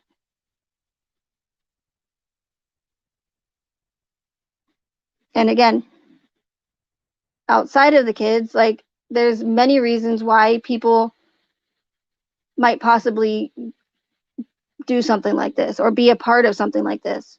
It doesn't necessarily mean it's because they're bad people. Like, it could be, again, a number of things. They could have been coerced. They could have been threatened. They could have been thinking or told that they were doing something good for society. Maybe they don't even know about it. Not everyone has to be in the know. And I know it's hard to sit here and listen to me and say what I'm saying, because you watch Shanann's videos and you watch the girls and you watch how Shanann lights up a room, and she was wonderful, and she had her health issues and her struggles, and I can't believe her husband would do this to her. How fucking horrible, but that's how they reel you in, you guys. That's the psychological aspect of this. What do you think is going to pull people in more? Releasing this story about this guy that killed his wife, and I mentioned this earlier, but killing his wife and kids, and just, having a couple news clips about it, or are more people going to be affected by it when you release this amount of information and all of Shanann's Facebook videos and all of the body cam, and it's to pull people in,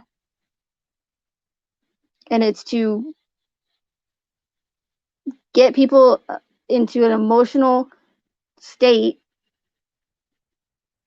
to where the none of the inconsistencies are going to matter, because they're just thinking how horrific it is.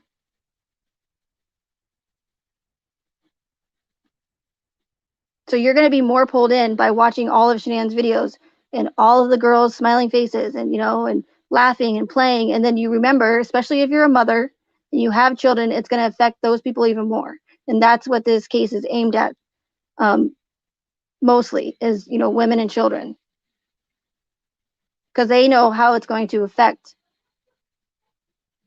them personally and emotionally,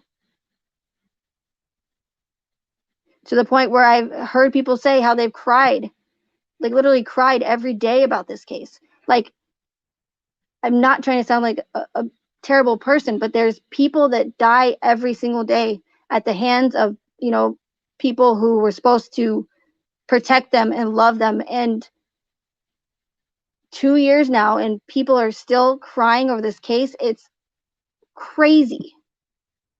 And I get it. Yes, it's sad. It's terrible. But Cece and Bella and Shanann are not the only ones. who have lost their lives, who are innocent and lost their lives in a horrific way. Who is advocating for these other victims that aren't in the mainstream media, whose case wasn't made public? Who's advocating for them? Who's posting videos of them every single day for 2 years straight? No one's lives being lost, specific lives, person is better than anyone else's. Murder is murder. And I'm not saying that, if Bella, Shanann, Cece, yeah, that they, their memory shouldn't be cherished, whether or not, again, it's my theory or the official narrative theory. I'm not saying that at all. And that's, where this whole how dare you thing comes into play, when you would think that people would be happy to hear my theory. And again, if you're just coming into this live stream, I know that's going to be confusing. Like, well, why can't you say your theory? Because I can't. Plain and simple, I can't say it. But people would rather make up every excuse in the book for the official narrative being true than to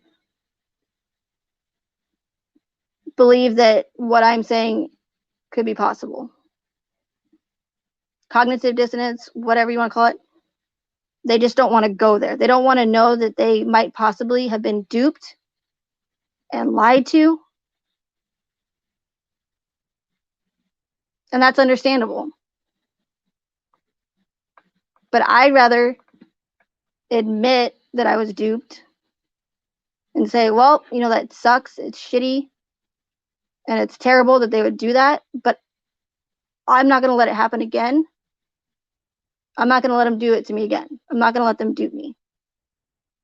I'd rather swallow my pride, admit that it sucks, than live the rest of my life in a bubble and be victim to these agendas and to these events. But that's me.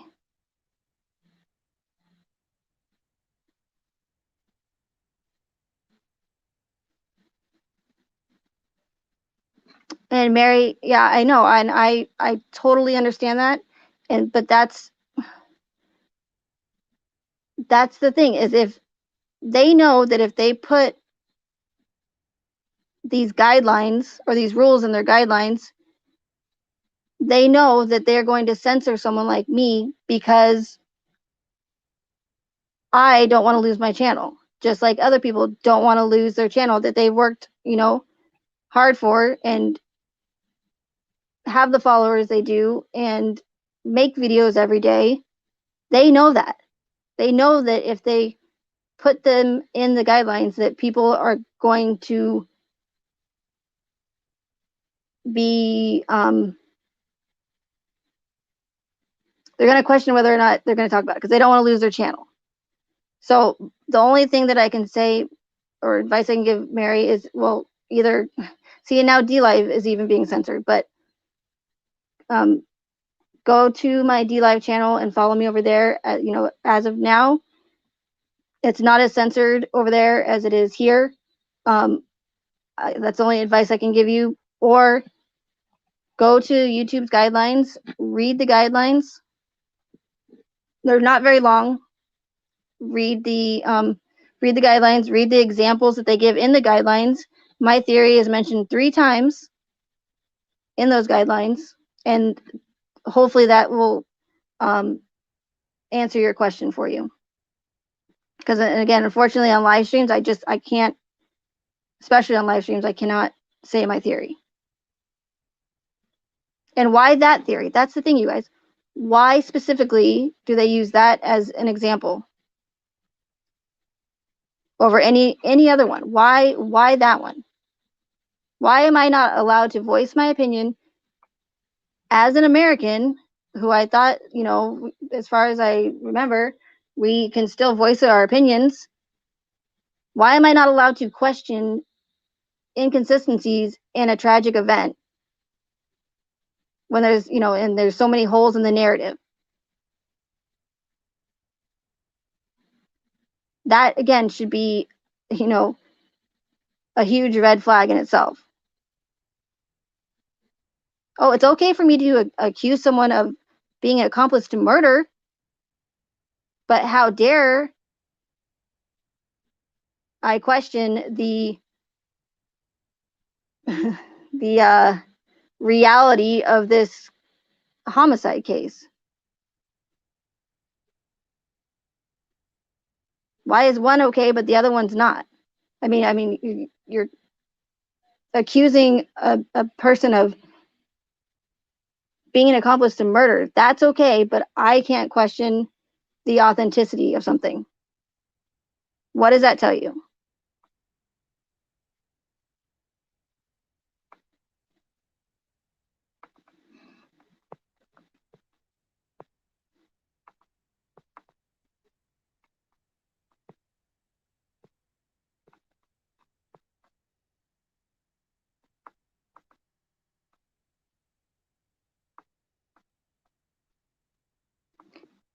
Yeah, and I know, Mary, there's are a lot of channels, and that's what I'm saying.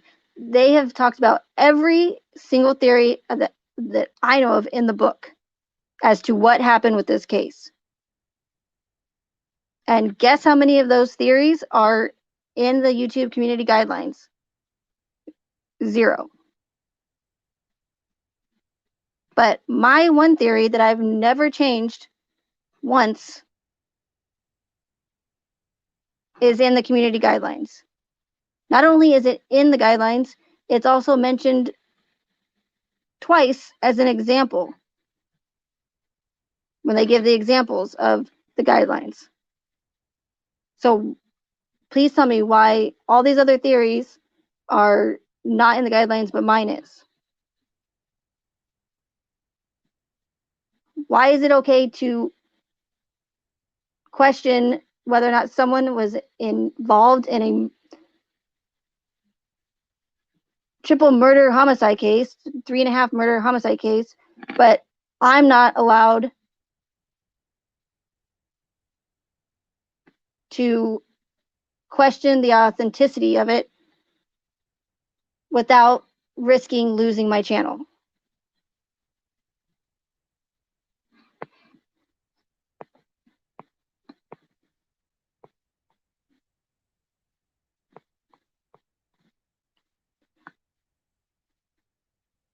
And it's frustrating. I know that it's frustrating for you guys, and it's super frustrating for me as well. And I appreciate you guys, sticking around and listening to what I have to say. Even though I do sometimes have to talk in code, and I'm all, words are all jumbled around and stuff. Like, I really appreciate it. So thank you. And I'm doing my best to show you my theory and put my theory out there, but it's really difficult, and they do that on purpose, and they know what they're doing,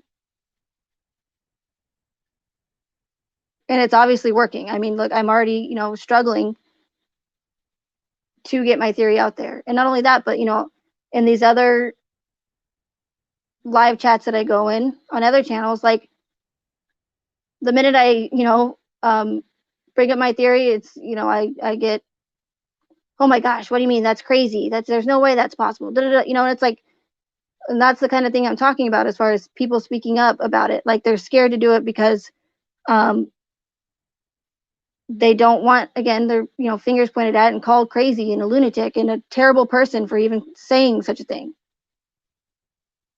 But as far as I'm concerned now, it's just that I have met so many nice people in this community, and I do mod for some of the other channels that follow this case, and I'm to the point where now I don't even want to say my theory, because not because I'm scared or of what people are going to say, but more of the fact that I don't want to be disrespectful to these other channel creators, because I have grown to get to know some of them, and to a certain degree, and respect them.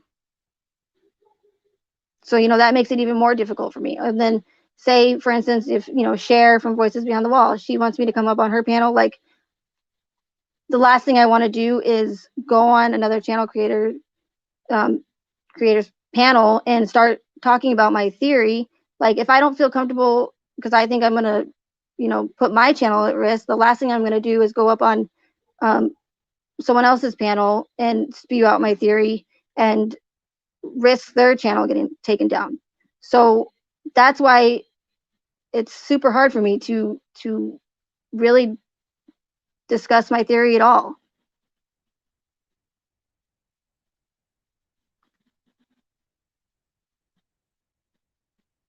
Because if I'm not gonna do it on my channel, why would I do it on someone else's channel?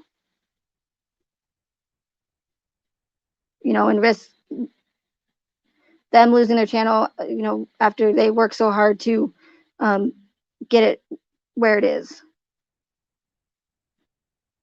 So, again, I just appreciate you all being here, but now my voice is getting raspy. So it's been 2 hours. So I am going to end this. But yeah, so thank you so much. And thank you to, I think there's moderators in there still. Thank you for the moderators. And again, I do go back and watch the live chat replay, the chat replay, and see if there's any questions that you guys ask. And I will try to do like at least try to answer some of those questions either on DLive or something. I don't know. I'll find a way, you guys. Where there's a will, there's a way, right?